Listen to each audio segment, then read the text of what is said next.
এই পৃথিবীর মুসলমান নবীর পরিধান করা জুতোর যদি অপমান করে সে মুসলমান থাকে না, তাহলে নবীর যদি অপমান করে সেই ব্যক্তি মুসলমান কি করে থাকতে পারে? এই জন্য পৃথিবীর মুসলমান সর্বপ্রথম ঈমান কি জিনিস এটা আমাকে আপনাকে জানতে হবে। হুব্বে নবীর নাম হচ্ছে ঈমান, ইশকে নবীর নাম হচ্ছে ঈমান, আদবে নবীর নাম হচ্ছে ঈমান। আহলে সুন্নাত ওয়াল জামাত সুন্নি মুসলমানের আমল কম হতে পারে কিন্তু নবীর মুহাব্বতে কোনো কমজোরি নাই। আমরা নবী পাকের অপমান করাকে পছন্দ করি না, যেই ব্যক্তি অপমান করে তাকে আমরা ছাড়ও দিই না। আলহামদুলিল্লাহ, আগে চলেন পৃথিবীর মুসলমান নবী পাক আলাইহিস সালামকে সাহাবায়ে কেরাম কেমন মহব্বত করতেন। এখানে একটা মাসলা আপনার সামনে ক্লিয়ার করে দিই। সর্বপ্রথম হচ্ছে তাওহীদ, আল্লাহর একত্ববাদীকে বিশ্বাস করা, আল্লাহকে ওয়াহদাহু লা শারীক মনে করা। এর অর্থ হচ্ছে কি, আল্লাহর ব্যাপারে আকীদা সঠিক রাখতে হবে। আমরা আল্লাহকে এক বিশ্বাস করি কি করি না বাবা? জোরে বলতে হবে। আমরা আল্লাহকে এক বিশ্বাস করি, আল্লাহর কেউ শরীক নাই। আর এই জমিনের মাটিতে আমার আপনার নবী মুস্তাফা 1450 বছর পূর্বে বলেছেন, আমার উম্মতের মধ্যে 73টি দল হবে, কুল্লুহুম ফিন্নার, সমস্ত দল জাহান্নামে যাবে, ইল্লা মিল্লাতান ওয়াহিদা, একটি দল জান্নাতে যাবে, মা আনা আলাইহি ওয়া আসহাবি, যাদের আকীদা আমি নবী এবং সাহাবার মতন হবে তারাই হবে জান্নাতে। তো দল তো অনেক হবে বাবা, জান্নাতে একটি দল হবে।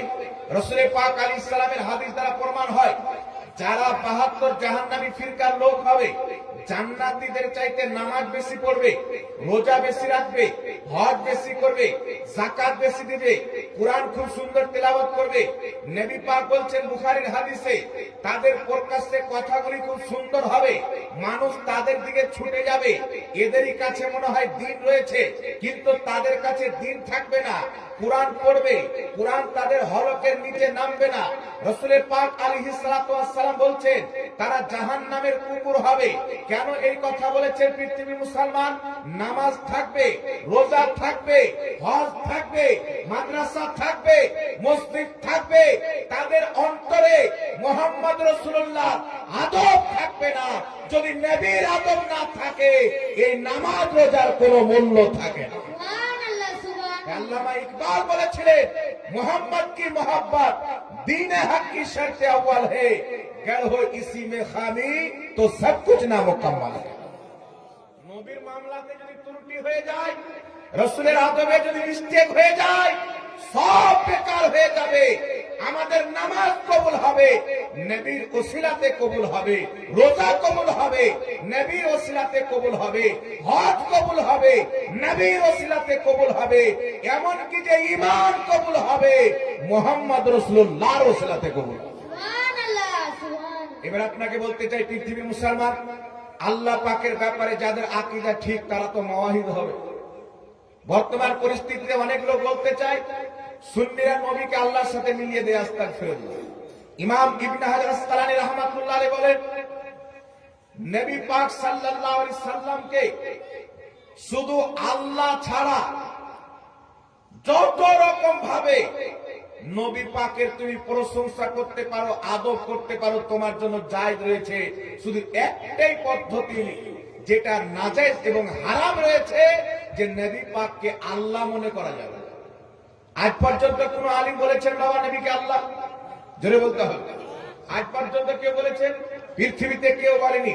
এইগুলো সব মিথ্যা অপপ্রচার করে আহলে সুন্নাত ওয়াল জামাতের বিরুদ্ধে ষড়যন্ত্র করার জন্য, মানুষকে গুমরাহ করার জন্য, পথভ্রষ্ট করার জন্য। এখন আপনাকে বলি, পৃথিবীর মুসলমান এই জমিনের মাটিতে বর্তমান কয়েকটি ফিরকা দেখতে পাওয়া যায়। তারা নিজেকে দাবি করে আমরাই সহিহ আকীদার লোক, আমরাই সহিহ আকীদার লোক। খোদার ইজ্জতের কসম খেয়ে বলি, আহলে সুন্নাত ওয়াল জামাত সুন্নিদের সামনে শুধু একবার নয় একাধিকবার মুনাজারা হয়েছে। সারা পৃথিবীতে যেখানে মুনাজারা হয়েছে সুন্নিরা প্রমাণ করেছে যদি মুসলমান কেউ থাকে তো সুন্নি হানাফিরাই আছে। সুবহানাল্লাহ, সুবহানাল্লাহ। জি, এই জন্য পৃথিবীর মুসলমান আমাদের আল্লাহর ব্যাপারে আকীদা